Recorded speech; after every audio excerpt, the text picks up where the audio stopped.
Sprinkler jet ವಿಂಕ್ಲರು ನಮ್ಮ ಕಡೆ ಏನು ಮಾಡ್ತೀವಿ ಅಂದರೆ ವಾರದಲ್ಲಿ 3 ದಿವಸ ನೀರು ಕೊಡ್ತೀವಿ. ಅಲ್ಲ ಗುಣಿ ಕೇಳ್ರಿ ತುಂಬ ತುಂಬಿಸ್ತೀವಿ. ಅದು ನಿಮ್ಗೆ ಐಡಿಯಾ ಬರಲಿ ಅಂತಲೇ ಹೇಳ್ತೀನಿ. ಹಾಗಾಗಿನ ನಿಮ್ಗೆ ಬೇಸಿಗೆಯಲ್ಲಿ ಅಡಿಕೆ ಹಳ್ಳು ಉದುರೋದು. ಹೌದಾ? ಹೆಂಗೆ ಅಂದ್ರೆ ಒಂದು ಮಗುವಿನ ಸಿಸ್ಟಮ್ ಇರುತ್ತೆ ಯಾವಾಗಲೂ. ಮಗು ನೋಡ್ರಿ, ಈಗ ಮಗು ಹುಟ್ಟಿದ ತಕ್ಷಣ 6 ತಿಂಗಳ ನೀರು ಕುಡಿಸಲ್ಲ. ತಾಯಿ ಎದೆ ಹಾಲಿನೊಳಗನ ವಾಟರ್ ಮ್ಯಾನೇಜ್ಮೆಂಟು ಇರುತ್ತೆ ಅಂತ ಒಂದು ಕಾನ್ಸೆಪ್ಟ್.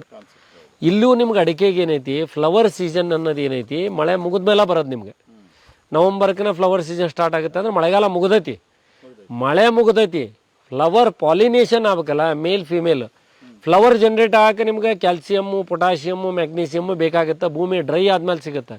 ಅದೇನು ನಿಮ್ಗೆ ಅಡಿಕೆ ತೋಟದಲ್ಲಿ ಅಲ್ಲ, ರೋಡ್ ಮೇಲಿನ ಗಿಡಗಳು ಫ್ಲವರ್ ಬರೋದು ನಿಮ್ಗೆ ಆ ಸೀಸನ್ನೇ. ಅವಾಗೂ ಆ ರೋಡಿನ ಗಿಡಕ್ಕೆ ಯಾರು ಏನು ನೀರು ಕೊಡಲ್ಲ.